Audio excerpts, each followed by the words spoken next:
Part 4. The gigantic primal fire elemental vanished slowly, as though melting away into nothing. The blazing heat that it left in its wake began to cool off. As the fire elemental disappeared, Manga could feel the link he had to it fading away, like smoke on the wind. The primal fire elemental possessed extraordinary attack power and stamina. But to Aura, who could ignore the damage of its area effect flames and could nimbly evade its blows, it was little more than a giant target. Although Aura would still lose HP if she were attacked, Mare the Druid would not permit that to occur. In fact, he had cast all sorts of buffs and debuffs to great effect during the battle. The two of them played their roles as frontliner and rearguard perfectly, with flawless teamwork. At the same time, Manga could feel the reality of this battle, completely unlike those he had fought in the game. Spectacular. The two of you put on a good show. The twins smiled happily as they heard Manga's sincere praise. Thank you, Manga-sama. It's been some time since we had to work so hard. The two of them tried to wipe off their sweat, but right after they did, more of it beaded on their skin, rolling down their dark skin. Manga silently opened his inventory, and withdrew a magic item, a pitcher of endless water. In Yggdrasil, there were statuses like hunger and thirst, but neither of those applied to the undead Manga, so he had no use for items like those. At most, he used them on his mounts. The glass pitcher was filled with water. Droplets of condensation immediately formed on the surface of the glass, probably because the water inside was very cold. Manga then took out a pair of beautiful glasses, filled them with water from the pitcher, and gave them to the twins. Aura, Mare, have a drink. But that's not good, right, Manga-sama? Why yes, I can make water with my magic too. Manga smiled bitterly as he saw Aura waving her hand and Mare shaking his head. Think nothing of it. The two of you have always done well. Think of this as my thanks to you. Phewie. Aura and Mare's ears turned red, and they shyly, nervously reached out to take the glasses. Thank you, Manga-sama. To think you would pour water for us, Manga-sama. Was this so delightful? Aura, who had ceased her protests, took the glass in both hands and downed it in one gulp. Droplets of water escaped the corner of her mouth, down the smooth curves of her pulsing throat and into the jerkin covering her chest. Mare held his cup with both hands and slowly sipped from it. The differences between them were obvious even in the way they drank water. Manga touched his throat as he saw the two of them. It felt like there was a thin layer of skin around his neck bones. To date, this body of his had not felt thirst, so it did not bother him. Although he was well aware that the dead would not feel this way, he could not help but think this was all a joke once he realized that he was no longer human. Manga continued touching himself. He had no skin, muscles, blood vessels, nerves, or internal organs. His body was nothing but bones. He vaguely understood it in his heart, but it felt so unreal that he could not help exploring his body with his fingers. His sense of touch seemed duller from when he was a human being, as though there was a thin layer of cloth between his fingers and whatever he was touching. In contrast, his vision, hearing and other senses were sharper than before.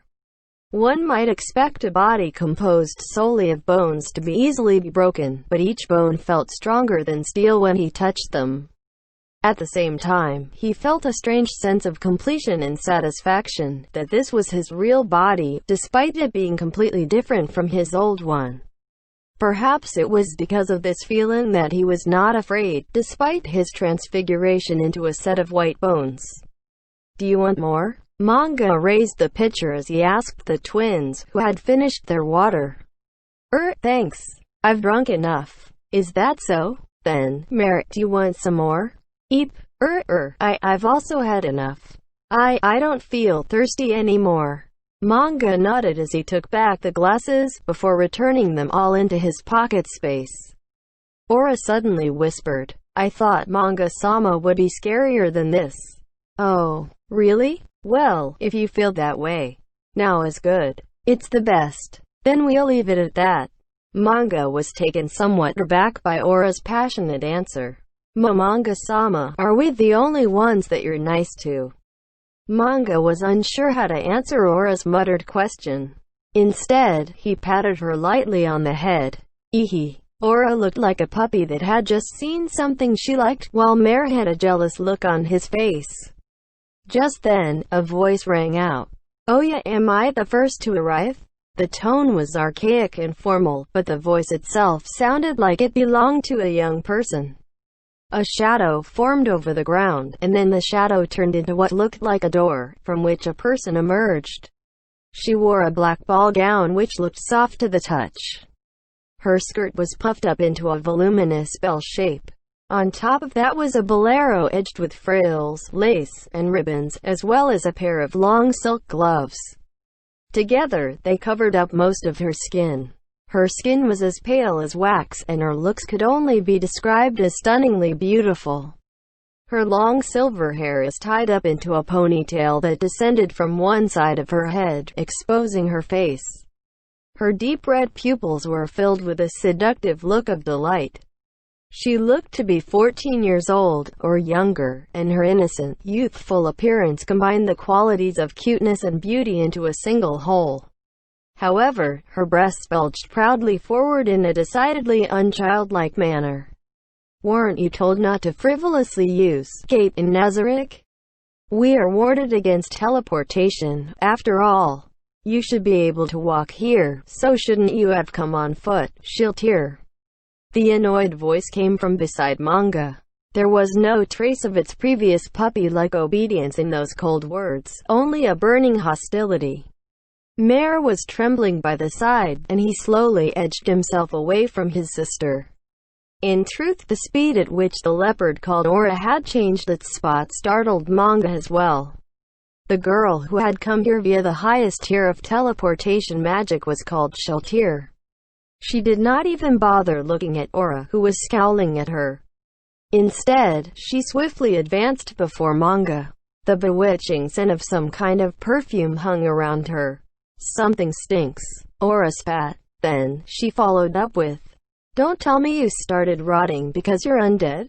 Perhaps she saw Manga reflexively raising his hand to sniff himself, but Shiltir furrowed her brows unhappily and replied, is that not quite distasteful?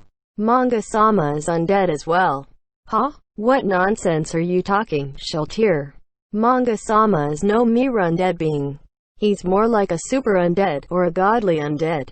Manga was somewhat baffled as he heard Shiltir and Mare going, ah, and, respectively. The fact was that in Yggdrasil, he considered himself to be an ordinary undead creature. Which was what Manga thought as he rounded his shoulders. In any case, there were no such things as super or godly undead. But Ne-chan, maybe you shouldn't have said that. Is that so? Alright then. Take two, then. AEM. Don't tell me you started rotting because you're a walking corpse. Well, that seems okay, sort of. After agreeing with Aura's take two, Shiltir placed her slender hands on the sides of Manga's head, as though to embrace it. Ah, my master, my beloved master, the only one whom I cannot rule over. Her carmine lips parted, revealing a moist, slick tongue. The tongue moved like a living creature as Shiltir lovingly licked her lips. Her fragrant breath wafted out from her open mouth. Although she was perfectly suited for the role of an alluring seductress in all other ways, she was far too young for it. The discrepancy between her expectations and reality was laughable. In addition, she was far too short. When she reached her hands out to hug Manga, it looked like she wanted to hang from his neck instead. However, this was too much affection for Manga, who was not used to girls. He wanted to take a step back, but in the end he decided to stand his ground. Is that how she really is? That thought echoed endlessly in his head. However, when Manga thought about the fact that she had been designed by his comrade Perancino, he mused that she might have been designed with such a personality. After all, Perancino loved H-games and proudly declared that they were his life. Shiltir Blood Fallen was made by such a rotten individual. She was a true vampire, the guardian of the first to third floors of the Great Tomb of Nazareth. At the same time, she was a girl created by an H-game aficionado, and her character design was filled with nods to various H-games. "That's enough out of you." Shiltir reacted to the low growl for the first time. In a mocking tone, she told Aura, "Era, are you still here, shorty? I couldn't see you, so I thought you were gone." Manga did not wish to add to what Shiltir had just said. Aura's face was twitching uncontrollably, and then Shiltir ignored her and said to Mare, "It must be pretty tough for you, having to deal with a weirdo sister like that. You'd best leave her soon, lest you become a weirdo like her." Mare's face blanched instantly, because he knew Shiltir wanted to use him to start a fight. However, Aura simply smiled. And then, "Shut up, fake tits." She dropped a bombshell. "What the hell are you talking about?" "Ah, her character's broken down," Manga muttered under his breath. Now that Shiltir's true nature had been revealed, she dropped the cultured act. "HMPH, it's so obvious, damn, that is one weird chest. How many pads did you stuff in there?" "Yawahua." Shiltir was waving her hands in panic, as though she could disperse Aura's words with them, while she had a suitably childish expression on her face. On the other hand, Aura grinned evilly. "You packed so much in there. I bet it shifts when you run, right?" "Kuhi." Shiltir made a strange noise as an extended finger poked her. "I was right, wasn't I?" "Ku. Where have they gone?" "So that's why you didn't run, even though you were worried, and instead you used a gate." "Shut up, shorty. It's not like you have anything of your own. At least no, I've got a lot more to show off." Aura simply grinned in the face of Shiltir's desperate counterattack. A shocked Shiltir stumbled back, and reflexively covered up her chest. It was a sorry sight. "I'm only 76, and I've got lots more time to grow, unlike an undead with no future like you." How sad you will never grow again." Shiltir moaned in frustration and took another step back. There was a desperate, harried look on her face, which only made Aura smile in a frightening manner. "To think you're actually happy with that bust of yours, HMPH." Manga imagined he could hear Shiltir snapping. "You shitty brat. It's too late to regret your words now." Roiling black mist boiled off Shiltir's hands.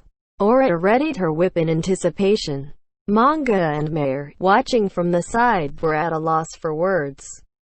The scene before Manga's eyes was vaguely familiar, and he wondered if he should stop them. Parancino-san, who designed Shiltir, and Buka Buka Chagama-san, who designed Aura and Mare, were younger brother and elder sister, and at times they would argue in a friendly manner, like what was happening now. Manga recalled the forms of his former comrades as he stood behind the quarreling pair. "What ruckus?" The inhuman voice came just as Manga was reminiscing about the past. The strange, monotonous voice finally silenced the two of them. As he turned to look at the voice's origin, he saw a heteromorphic being shrouded in chilled air. It stood 2.5 meters tall, and resembled a bipedal insect. It looked like some fiend had melded a praying mantis and an ant together. It had a tail that was twice as long as its body, and it was covered in sharp spikes which resembled nickels. Its powerful-looking mandibles looked like they could sever a man's arm in a single bite. It grasped a platinum halberd in 2 of its hands, and in its other 2 hands were a masterfully made mace wreathed in a black aura, and a gnarled-looking broadsword which did not look like it could be sheathed. It was surrounded by a frightening aura of cold. Its exoskeleton was a dull blue color and sparkled like diamond dust. Protrusions which looked like icebergs bulged up from its back and shoulders. He was the guardian of the 5th floor, the ruler of glaciers, Cocytus. The hilt of his halberd slammed into the arena floor, and the ground around it began to freeze. "You stand before Supreme Being. Contain yourself." This brat started it. Actually, Awa. Shiltir and Aura locked gazes, while Mare panicked from the side. Manga could not hold it in any longer, and curtly addressed the two of them. "Shiltir, Aura, playtime is over. The two of them shuddered in shock, then lowered their heads simultaneously. "My sincerest apologies," they said in unison. Manga magnanimously accepted their apologies with a nod. Then, he turned and said, "Kokaitis, you've came immediately upon receiving your summons." Manga-sama. The water in the air froze with a crackling sound as it made contact with the white vapor puffing out of Kokaitis's mouth as he spoke. This cold was every bit as frigid as the primal fire elemental was hot. Anyone standing near him would suffer the effects of the lowered temperature, and they might even sustain frostbite. However, Manga did not feel anything. The fact was that everyone here was resistant to fire, cold, and acid attacks, or had some way to deal with them. You must have been very free with no intruders around. No. Indeed. The clacking from his lower mandibles sounded like the threatening noises of a wasp. However, Manga had the feeling that he was laughing. Even so, there are still things which must be done. So, was not free at all. Oh, things that had to be done? What things were these, may I ask? Trang, in order to be ready to deploy at any time. Although it was not too obvious from his appearance, Kokaitis was designed to be the quintessential warrior, be it in personality or body. Therefore, from the perspective of a weapon user, his attacks were the strongest in the great underground tomb of Nazareth. "You've done all this for me. You've worked hard. My thanks. After hearing your praise, the task is not as tiring." See. Demiurge and Albedo have arrived. Manga turned in the direction Kokaitis was looking, at the entrance of the Colosseum, where he saw two figures enter. The one in front was Albedo, while a man followed behind her like a lackey. Once she got close enough, Albedo smiled to Manga and bowed deeply. The man bowed and said, "Forgive me for keeping everyone waiting." He was about 180 centimeters tall, and his skin was darkened from the sun. His facial features looked to be oriental, while his jet black hair is neatly combed back. The eyes under his pince-nez glasses could not even be said to be narrowed. It was doubtful whether they were actually open at all. He was dressed in a Western suit, with a matching tie. He gave the impression of being a professional businessman, or a skilled lawyer. However, his gentlemanly appearance was hard-pressed to hide the evil air about him. A tail sheathed in silvery metal extended behind him, tipped by 6 sharp spikes. He was limned by flickering black flames. This man was the creator of Blazing Inferno, Demiurge. He was the guardian of the 7th floor of the great underground tomb of Nazareth. This demon was designed to be the defense commander of the NPCs. "It seems everyone is here. Manga-sama, there are 2 more people who have not yet arrived," said a resonant voice that seemed to pour into one's heart. Demiurge's words were empowered by a passive skill. The skill was called Command Mantra, and it could instantly turn the weak-minded into puppets dancing on Demiurge's strings. However, this skill had no effect on the people present. It was only useful on people below level 40, so to everyone here, it simply sounded good. No, those 2 guardians are only to be moved under special circumstances. Therefore, there is no need to call them over at the moment. "I see. My allies have not arrived yet." Aura and Shultir froze as they heard those words, and the smile froze on Albedo's face. That fellow is just an area guardian in one of the floors which we're in charge of." "Why, yes." Shultir and Aura smiled stiffly, while Albedo nodded vigorously in agreement. "Kyohugo, is it? Indeed, it would be good to inform the various area guardians. Then, let the area guardians like Gurren and Grant know about it as well. I will leave that task to the various floor guardians." There were 2 kinds of guardians in the great underground tomb of Nazareth. Floor guardians, like the ones before manga at the moment, were responsible for one or more floors. Area guardians were responsible for an individual area within a floor. Simply put, the floor guardians were in charge of the area guardians, who were in turn in charge of a specific domain. Since there were many of them, they were individually not very important. In Nazarick, the term guardian usually referred to a floor guardian. After the various floor guardians showed that they understood manga's orders, Albedo commanded, "Then everyone, let us pledge our loyalty to the Supreme One." All the guardians nodded as one, and before manga could interrupt, they had lined up before him. Albedo stood at their head, while the other guardians formed a line behind her. All the guardians had solemn, respectful expressions. They showed no sign of playing around. Shiltir, who stood on one end of the line, stepped forward. Shiltir Bloodfallen, guardian of the first, second and third floors, presents herself to the master. She went to one knee, one hand pressed against her chest, and bowed deeply. After that, Kokaitis stepped forward and said, "Kokaitis, guardian of the fifth floor, presents himself to the master." Much like Shiltir had, he knelt before manga like a vassal before a lord. Then, it was the twin Dark Elves' turn. The guardian of the sixth floor, Orabella Fiora, presents herself to the master. Also a guardian of the sixth floor, Mirbello Fiori, presents himself to the master. They knelt respectfully and lowered their heads to manga. Shiltir, Kokaitis, Aura, and Mare all had different bodies, and thus they should have each taken their steps forward differently. Yet, the way with which they knelt was identical, and they lined up neatly. After that, Demiurge advanced in a dignified manner. The guardian of the seventh floor, Demiurge, presents himself to the master. Following his crisp words, Demiurge went to one knee in a graceful descent, as though expressing his heart throughout his actions. Finally, Albedo stepped forward as well. The guardian overseer Albedo presents herself to the master. She smiled to manga, and knelt like the other guardians.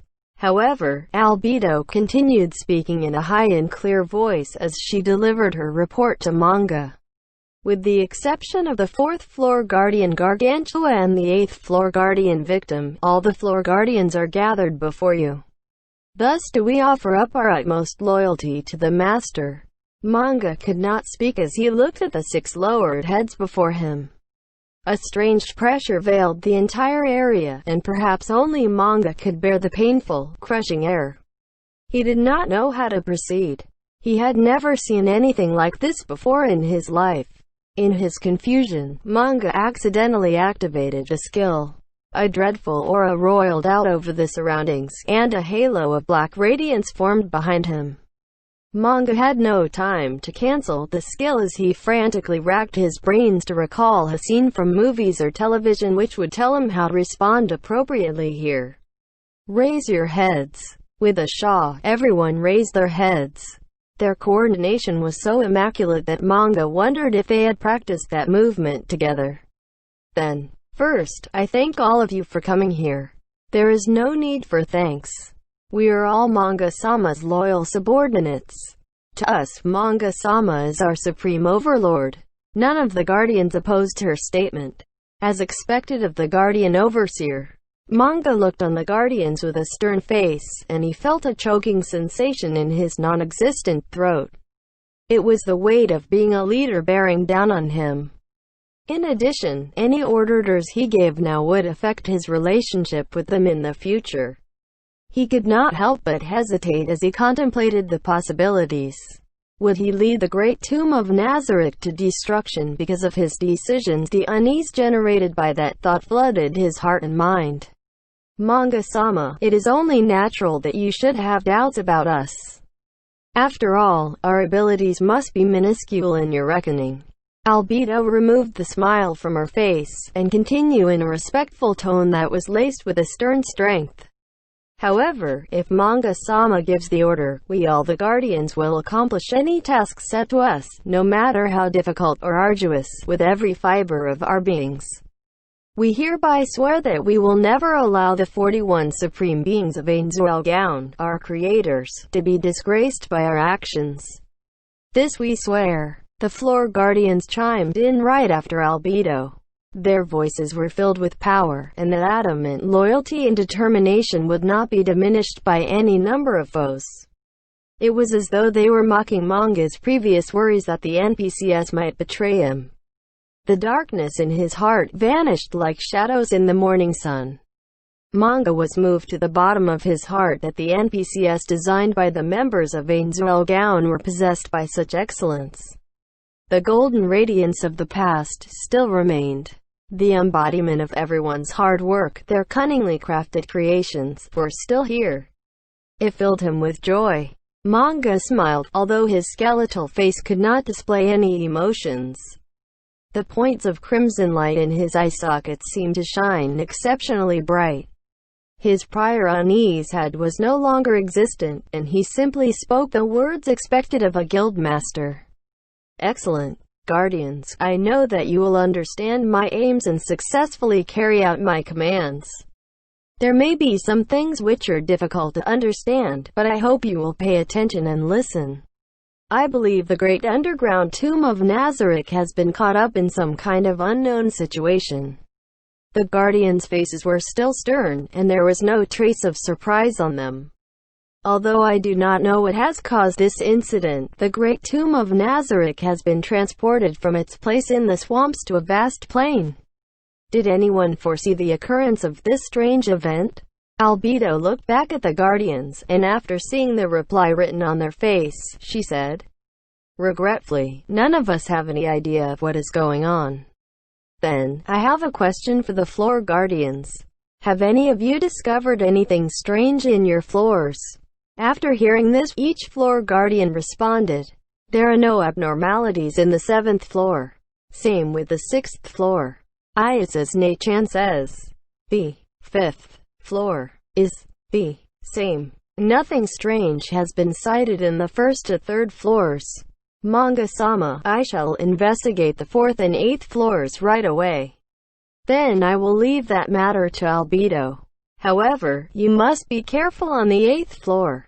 If an emergency situation occurs there, a situation may emerge that you cannot deal with. Albedo bowed her head deeply to indicate she understood, and then Shaltir said, then, I shall handle matters on the surface. There is no need. Sebes is currently reconnoitering the surface.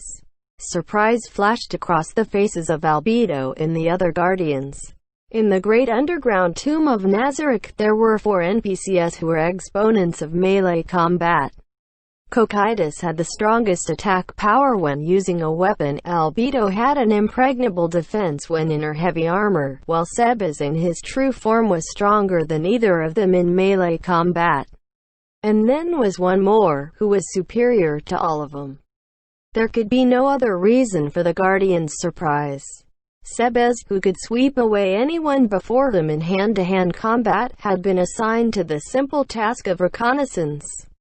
They could tell how seriously Manga was taking this strange occurrence, and everyone was on their guard as a result. It's about time for him to return.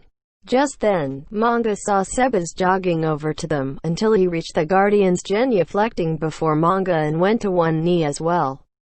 Manga-sama, forgive my lateness. It's fine. Then, your report on the surrounding conditions. Sebes raised his head and looked around at the Guardians kneeling beside him. The situation is critical, so obviously the floor Guardians need to know as well. Yes. To begin with, the terrain surrounding us for a kilometer in each direction is a plain. There are no signs of man-made structures. I spotted some small animals, but there were no humanoid or large creatures. Were those small animals monsters? No, they were life forms which had no combat power. I see. Then, were the plains you spoke of covered in frozen grass which would cut you as you passed them? No, it was simple grass. There was nothing special about it. And you did not see any sky castles or similar buildings? No, I did not. There was no sign of man-made illumination in the sky or on the land. I see, so there was only a starry sky. Thank you for your hard work, Sebas. As he praised Sebas for his efforts, Manga was somewhat disappointed because he had not obtained any useful information. However, he was slowly realizing that he was no longer in the game world of Yggdrasil, although he did not understand why he could use Yggdrasil's equipment and use its spells. He did not know why they had come here, but it would be wise to heighten Nazarik's combat readiness just in case. For all he knew, this might be someone else's territory, and he might be censured for having come here without permission. No, he would be lucky if that was all that happened. Guardians, increase the readiness of each floor by 1 level. We are unsure of what has happened, so do not act incautiously. If you encounter an intruder, do not slay them, but capture them alive at all costs. When you capture them, do as little harm to them as possible. I apologize for imposing such demands on all of you at a time like this. The Guardians voiced their acknowledgement and nodded in unison. Next, I would like to understand the administrative operations of the tomb. Albedo, how is the exchange of security information between the Guardians of the various floors? In Yggdrasil, the Guardians were simple NPCs, and they could only act according to their programs. There was no way the floors would exchange security information and monsters. Each floor is administered by its respective floor guardian, but Demiurge is the overall defense commander, and everyone can share information with him. Manga was a bit surprised, but then he nodded in satisfaction. Excellent. Nazarik's defense commander, Demiurge. Guardian Overseer, Albedo. The two of you will be in charge of drawing up a more comprehensive administrative system for Nazarik. Understood. Will the plans for the management system include the 8th, 9th and 10th floors? The 8th floor is managed by Victim, so it'll be fine. No, entry to the 8th floor is forbidden. I rescind the order I just gave to Albedo as well. In short, entry to the 8th floor will only be effected with my permission. I will undo the seal and permit direct access from the 7th floor to the 9th floor. After that, plan for the 9th and 10th floors one whole. Is that your will? Albedo seemed quite surprised. Behind her, Demiurge's eyes went wide, revealing his thoughts on the matter. Will the underlings be allowed to tramp through the domain of the Supreme Beings? Must they be given that much freedom? The underlings in question were not the NPCs and monsters designed by the members of Ainzuelgaon, but the automatically spawned pop monsters from the dungeon. The fact was that the 9th and 10th floor lacked such monsters, barring very rare exceptions. Manga muttered to himself. Albedo seemed to regard that place as a holy sanctuary, but that was not the case. The reason why there were no pop monsters on the 9th floor was simply because if any intruders could overcome the NPC defenders of the 8th floor, the most powerful beings in the tomb, then Ainzuelgaon's chances of victory would be slim. Thus, it would be better to play the role of a villain to the hilt, and meet the invaders in the throne room for a final showdown. It will be fine. Because it's an emergency, we need extra hands for security. Understood. I shall select only the finest and most potent troops for this duty. Manga nodded, and looked toward the twins. Aura and Mare. Can you conceal the great underground tomb of Nazarik? Simple illusions don't seem very reliable, and thinking about the cost of illusions gives me a headache. Aura and Mare looked at each other and began thinking. After a while, Mare spoke up. You using magic might be tricky. If we had to hide everything along with the surface. Although, we could cover the walls in mud, and then add plants as camouflage. Do you intend to soil the glorious walls of Nazarik with base dirt? Albedo said that with her back turned to Mare. Although her voice was sweet and velvet, the tone it carried was anything but. Mare's shoulders trembled, and although the surrounding guardians remained silent, their attitudes suggested that they shared Albedo's opinion. In contrast, Manga felt Albedo was being too much of a busybody. The situation was hardly serious enough to warrant such a reaction. Albedo, don't speak out of turn. I am addressing Mare. His voice was so deep that it surprised manga himself. "Ah, my deepest apologies, manga-sama." Albedo's head was as low as it could go, and her face was frozen in fear. The Guardians and Seba stiffened up as well. WuxaWorldAudio.com. Perhaps they thought that scolding was directed at them as well. A twinge of remorse struck manga as he observed the quick change in the Guardian's attitude, but he continued speaking to Mare. "Can you conceal the walls by heaping dirt onto them?" Yes, I can, if you allow it, manga-sama. However, yes, an observer from a distance would think the ground was bulging up unnaturally. Sebes, are there any nearby hills or the like? There are none. Regretfully, we are surrounded by flatlands. However, since there are nights here, we should be able to perform some sort of eye-deceiving camouflage while the sun is down. Is that so? If all we intend to do is hide the walls, Mare's idea will be enough. Then, what if we piled up the dirt from the nearby land to make dummy hills as camouflage? Then we would blend in. Very well. I shall assign Aura and Mare to carry out this task together. While doing so, you may draw the necessary supplies from each floor. Since we cannot camouflage the view from the air, we shall use illusions after finishing the earthworks, so nobody will be able to detect Nazarick from the outside. Why yes. You understood. That was all he could think of at the moment. There were probably a lot of holes left in the plan, but that could be dealt with slowly, later on. After all, it had only been a few hours since all this had happened. Then, you are dismissed for today. Everyone, take a break before beginning your duties. There are many things we do not know, so do not push yourselves too hard. The Guardians nodded as one to show that they understood. Finally, I have a question for the Guardians. To begin with, Shiltir, what kind of person am I to you? An incarnation of beauty. You are the most beautiful person in the world. Even jewels pale in comparison to your snow-white body. Shiltir did not pause to think about her answer before she gave it. From the lack of delay in her reply, she must have been speaking from the heart. Cocytus. 1. Who is mightier than all the Guardians, and deserving of the title of the Supreme Overlord of the Great Underground Tomb of Nazarick? Aura. A merciful leader with great foresight. Mare. A very gentle person. Demiurge. A wise leader who makes decisions and acts on them quickly. Truly, man worthy of the title, inscrutable. Single quote.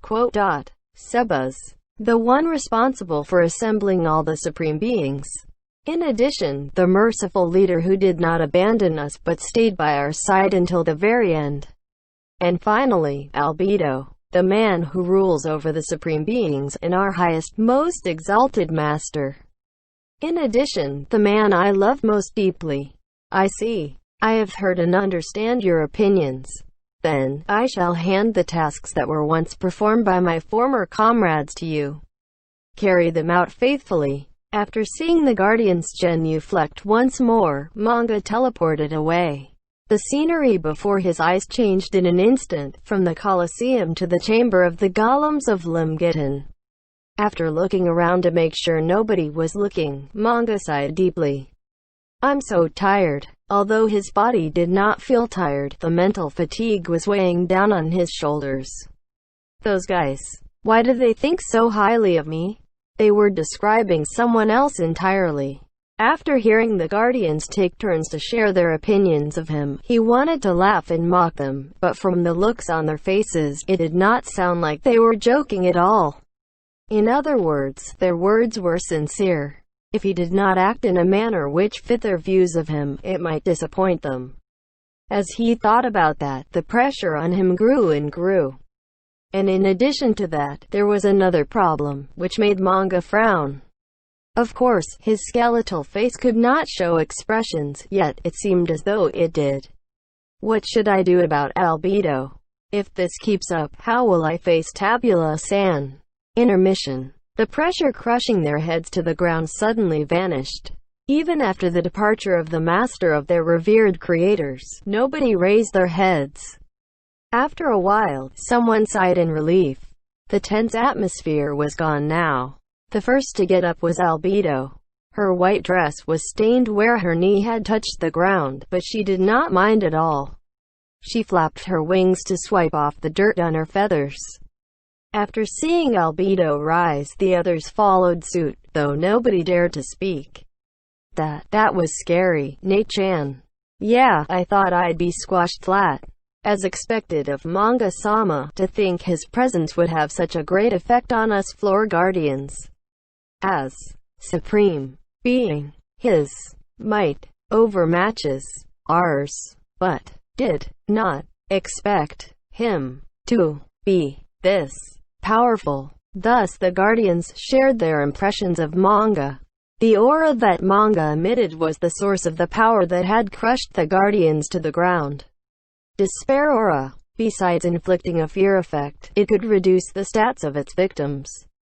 Normally, it would not have an effect on the level 100 NPCs, but on this occasion, its effects had been strengthened by the staff of Ainzu Gown. Manga-sama must have unleashed the air of authority that represents his right to rule. Indeed, before we stated our positions, Manga-sama did not exert his might. However, once we showed ourselves in the role of floor guardians, he must have revealed a fraction of his awesome power to us. In other words, Manga-sama revealed his true ability as ruler. In response to our pledges of loyalty, that does seem like the case. He didn't radiate that aura when he was with us. Manga-sama was kind, and gave us something to drink when we were thirsty. Aura's words caused the other guardians to emit an air of tension. It was condensed jealousy that was almost visible to the naked eye. The worst off was Albedo. Her clenched fists shuddered and her nails threatened to rip through the fabric of her gloves. Mare's shoulders trembled, and then his eyes went wide. That must have been the true power of Manga-sama, the ruler of the great tomb of Nazarick. It was amazing. That changed the mood instantly. Exactly. He showed us his ability as an absolute ruler in response to our feelings. As expected of our creator. The zenith of the 41 supreme beings and the kind master who remained here with us until the very end.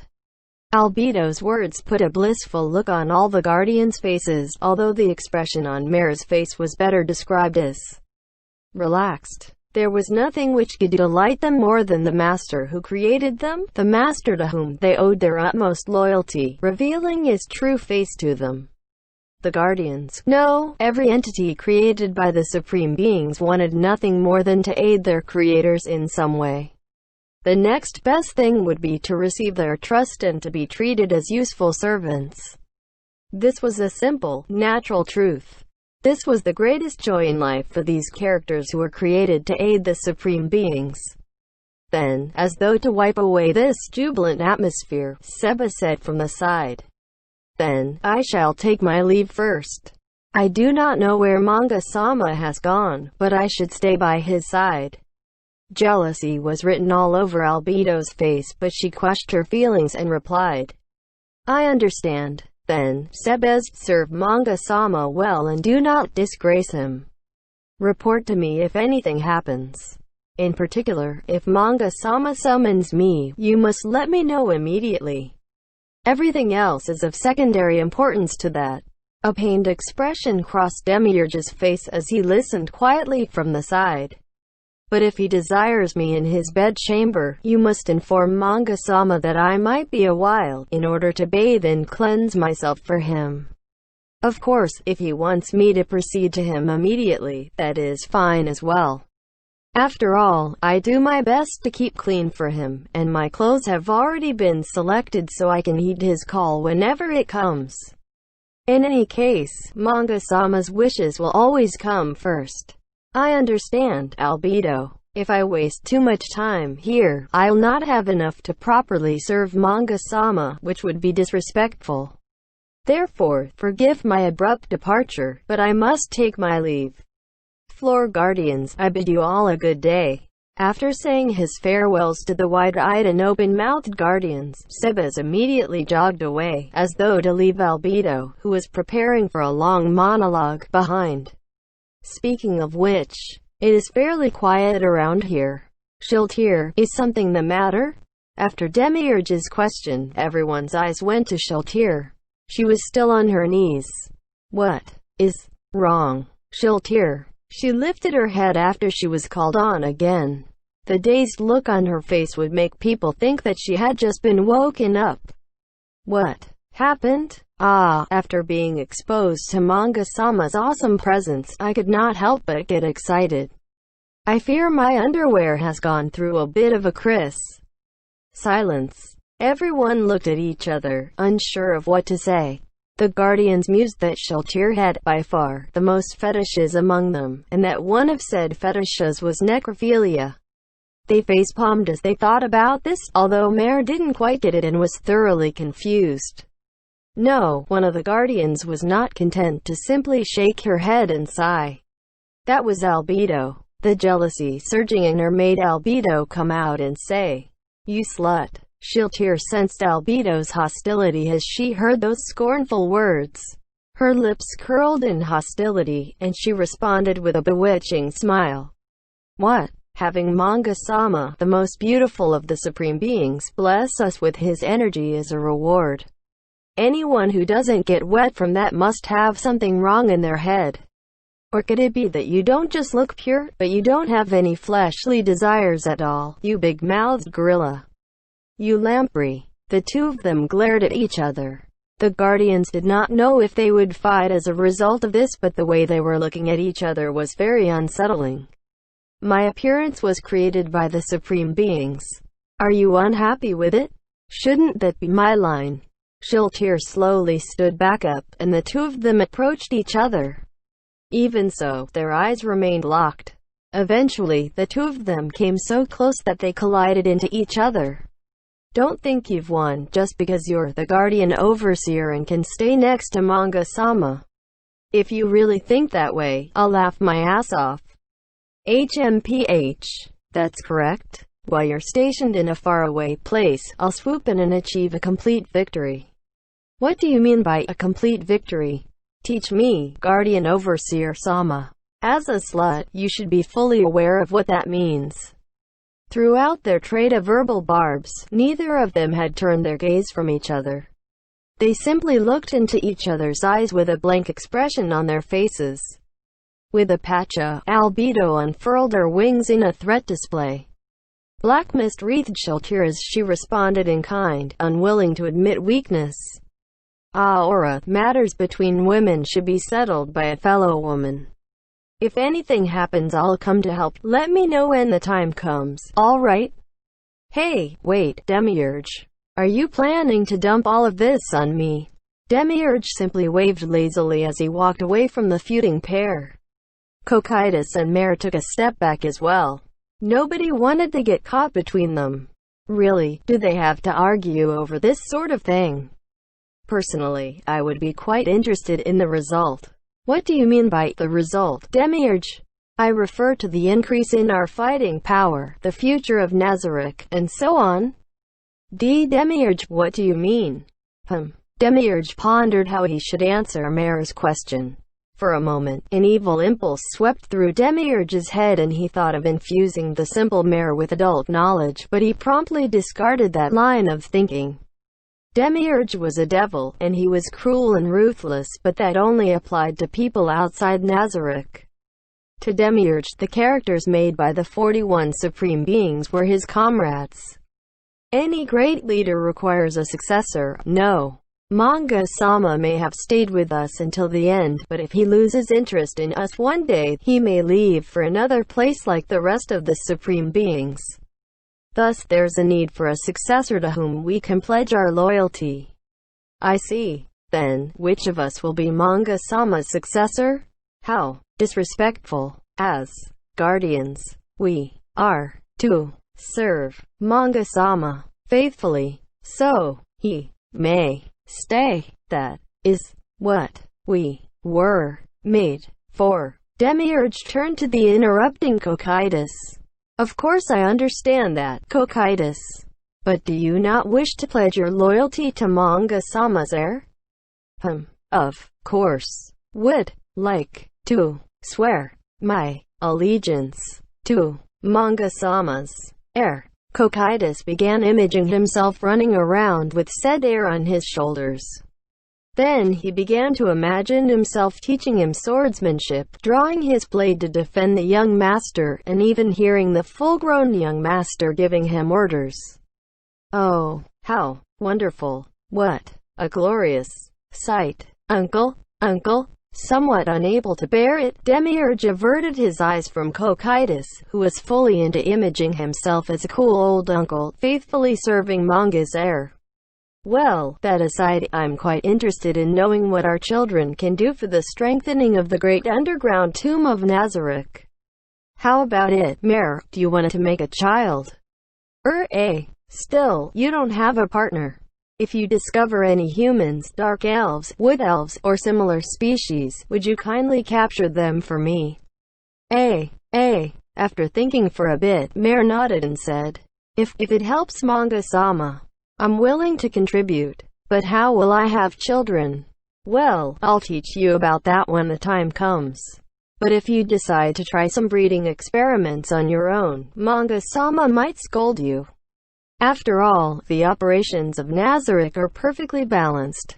That's true. I've heard that all the underlings were created after careful calculation by one of the supreme beings. If we carelessly increase our numbers, we'll be scolded. I don't want to be scolded by Manga-sama. Of course, I don't want to be rebuked by the supreme beings either. If only I could set up a farm outside Nazareth. As Demiurge thought of this, he decided to mention the one thing nobody had teased him about. Ah yes, Mare, why are you dressed as a girl? Mare grabbed at his miniskirt to hide his legs after Demiurge asked his question. This was Buka Chagama-sama's decision. She said this was called a trap, so it should have nothing to do with my gender. Oh, so this was Buka Chagama-sama's decision. Well then, those clothes should be fine on you. Although, should all boys dress in that way? I don't know about that. The 41 supreme beings were no longer around, but even so, the mention of their names still compelled obedience. Or rather, in the great underground tomb of Nazareth, Mare was dressed as he should be, and nobody, apart from another supreme being, could change his wardrobe. I wonder if I should talk to Manga-sama about this. Perhaps all boys should be dressed like that. I say, Cocytus, it's time to wake up. After hearing his colleague's words, Cocytus shook his head several times, a deeply satisfied smile on his face. Ah, what beautiful sight. Truly, it was everything have ever dreamed of. Is that so? Well then, that's good. Are Albedo and ch2 still fighting? The feuding pair's eyes were slightly averted. However, the one that answered Demiurge was the tired-looking Aura, standing by the side. They're done. Right now, they're arguing about the problem of who should be the first wife. It would be strange for the ruler of the great tomb of Nazareth to only have one wife. The question now is who is worthy of being Manga-sama's first wife. While that is quite an interesting question, we should probably discuss that later. Alright, Albedo, won't you give us our orders? There will be many things to do later on. Indeed, you're right. I need to issue orders soon. ch2, I'll discuss this matter with you at length soon enough. We'll need to spend some time on it. I have no objections, Albedo. No other matter is more worthy of our time. Very well. Then, let us move on to our plans for the future. After seeing Albedo recover her dignity as the Guardian Overseer, all the floor guardians lowered their heads in respect. However, they did not genuflect. Of course they had to show their respect to the Guardian Overseer Albedo, but she was not their master. While the 41 supreme beings had set her over all the other characters that they had created. But even the position of Guardian Overseer was merely one set down by the 41 Supreme Beings, and as such the other Guardians need only to pay her the respect due to her station. Thus they lowered their heads to her. On her part, Albedo was not angry at this, because she knew that was the most correct course of action. Firstly, end chapter.